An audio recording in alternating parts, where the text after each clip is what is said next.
Hi guys, this is Alea Jen and welcome back to my YouTube channel. So for today's video, alam na ng amo ko na nagdadala ako ng pagkain dito sa kwarto or ng snacks. Kasi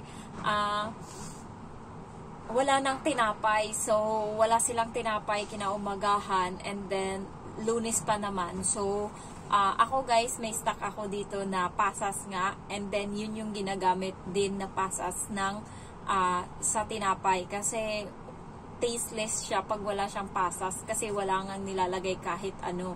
Yung asukal konti lang and then yung asin napaka-konti sa tinapay kaya kailangan talaga merong lasang konti kaya nilalagyan namin ng pasas. So wala, namumroblema siya, sabi niya walang tinapay pero hindi naman makapagluto kasi walang pasas, hindi ako nakabili, nakalimutan ko, parang 2 beses niyang sinabi. So natukso ako na sabihin, sabi ko, meron ako dyan sa taas ma'am, sabi kong ganun, nasa bag ko, kasi nga pagka, sabi niya, bakit ka meron? Sabi ko, pagka lumalabas kasi ako pag day off, minsan naboboard kami ng mga kaibigan ko, kinakain ko yan, pero hindi ko yan dinadala, kasi hindi rin naman namin nakakain yung mga ganyan-ganyan, nabusog na kami sa sa tanghalian namin, ayan, so, yun yung sabi ko, and then, sabi ko, wait lang, kukunin ko sa bag. Sabi ko, ganun. So, umakyat ako dito sa kwarto, kinuha ko, and then pinakita ko sa kanya ngayon yung pasas. Sabi niya, hi, eto nga yun. Sabi niya, ganun. Sabi niya, salamat. Sabi niya, yun nga, sabi niya, napaka, ko daw, sweet ko daw. Kasi nga, nagdadala daw ako ng pagkain para sa mga kaibigan ko. Sabi ko sa kanya, pagka bored lang kami, wala kaming ginagawa kasi tumatambay kami sa park, so nag-aano kami ng kakainin. Pero nagdadala kaming pagkain, minsan chocolate or Carl's, ayan yung mga kinakain namin kapag bored kami na nasa park kami nakatambay. So ayun nga, alam niya na kumakain ako dito sa taas kasi nga may pagkain ako. So wala naman siyang reklamo kasi wala naman siyang nakitang ipis na simula nung ako na yung nandito, wala nang ipis sa kahit saan-saan na naglalakad. Nakapasok lang yung ipis nung nakaraan, nung nagsampay ako sa, sa labas, sa bedsheet. And then, gabi na yun, alas 8 na ng gabi. So, hindi ko napansin, nakapasok yung ipis. Galing siya doon sa, sa labas na butas, ayan. So, nakapasok siya. Yun yung nagkaipis kami. And takot na takot pa naman yan sila. Ayan. So, kami ng amo ko ngayon is, medyo okay na kami, nakapag-adjust na, wala na kaming problema guys, nakukuha ko na yung ugali niya and yung ugali niya din, naano ko na din, so, hindi na, siguro mga 2-3 months, wala na, hindi na ako nakarinig na napagalitan or nasabihan ako, wala na, napaka na smooth na ng banding namin dito sa bahay. Sa bata na lang talaga minsan pagka nag-iinarte, doon na lang ako medyo nahihirapan. Pero sa mga amo ko, wala na, parang nakuha ko na yung loob nila talaga and lalo na yung babae. Kailangan yung babae talaga yung makuha yung loob. So kagabi, magliligpit ako ng hapagkainan and then siya, nakadamit siya ng ganto kaluwag pero mahaba, hanggang kalahati ng tuhod. Sa hita, and then panty lang yung sa baba. So, ganun siya ng ganun, ganun siya ng ganun, and then hindi pa siya na-satisfied.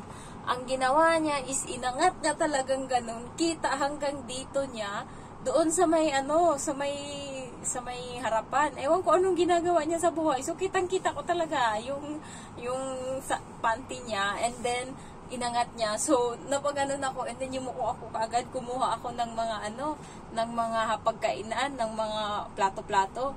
Tapos, sabi niya, hi! Sabi niya ganon, tumawa siya, and then, sinumbong niya sa asawa niya, sabi niya, nakita ako ni Jen, nakaganto ako, ganyan, sabi niya. Tapos, yung lalaki, iwan ko anong ng lalaki. Ba't mo kasi ginawa? Siguro ganun yung ng lalaki.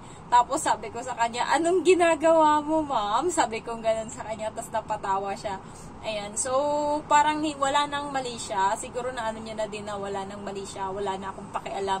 Dati, nahihiya siya kapag, halimbawa, nagliligpit ako ng kainan nila and then nakaupo siya kasama yung bata and then bigla siyang umutot. Akala niya walang tunog, ang lakas ng tunog.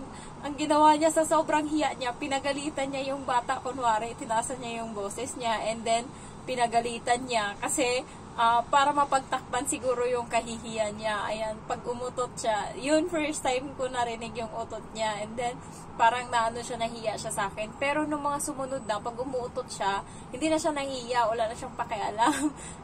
Parang nung una lang, nahiya siya, pero ngayon parang naano niya na wala nga akong pakialam, walang mali siya. So, hindi niya na binibig deal yung mga bagay na dapat nakakahiya, nahihiya siya. Pero, ano naman kasi yun, normal lang naman sa tao na umutot, pero siya nahiya siya. Ayan. So, kagabi, parang, naging okay na yung banding, and then, nagugas ako sa kusina, may naglakad-lakad. So, sabi ko, ma, sabi kong ganun. Sabi niya, it's me, Jen. Sabi niya ganun, yung amo kong babae. So, tas tumawa siya. Parang, parang yung first month ko dito, yun lang yung nag-away talaga silang malala na sigawan talaga. Pero simula nun, hindi na sila nag-away na may walang kumain, na may hindi kumain na tao. So, hindi na sila nag-aaway ng ganun. Nag-aano lang sila, sagutan lang sila konti, and then mamaya tatawa na siya.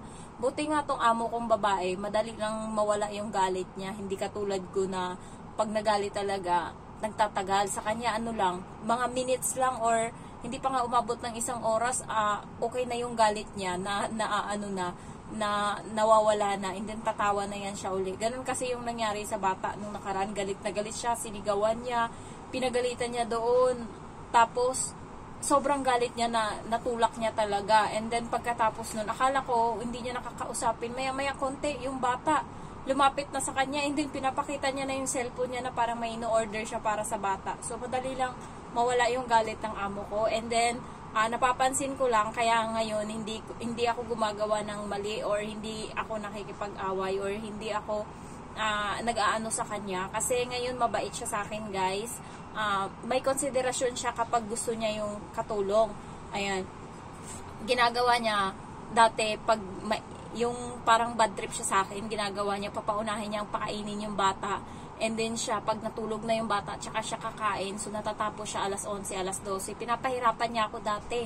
Ganyang oras niya ako pinapatulog. Pero ngayon, guys, maaga na silang natutulog. Mga 9:30, pumapasok na sila sa kwarto lahat. So, natatapos ako minsan 9:45. And then, makakapasok ako ng maaga sa kwarto. Maaga ako nakakatulog. So, pagka feel ko na yung hindi mo siya pinapakialaman, wala kang ginawang mali, maaga kanyang papatulugin. Ganun yung niya, napapansin ko sa kanya. Hindi kanya papahirapan. Ayan. Tapos, hindi siya nag-uutos. Hindi rin siya palautos sa akin. Pero pagka, minsan naghahanap siya ng na ipapagawa sa akin. Halimbawa, ipapalinis niya yung mga libro doon. Pero, ngayon, wala na siyang ganun-ganun sa akin. Wala na, hindi niya na ako pinapakialaman. And thankful naman ako dyan. So, alam ko na niya, minsan na nagva-vlog ako, kasi naririnig niya ako sa CCTV siguro. Pero hindi naman na ako sinasaway. And then, thankful na din ako sa kanya kahit papano. Kahit minsan, kuripot siya sa pagkain, pero may mga times na chinachat niya ako kung ano gusto kong ipabili sa kanya, kasi pupunta siya ng market. So, kahit papano, mabait pa din yung amo ko. Kahit sa pagkain lang problema, pero the rest wala talaga.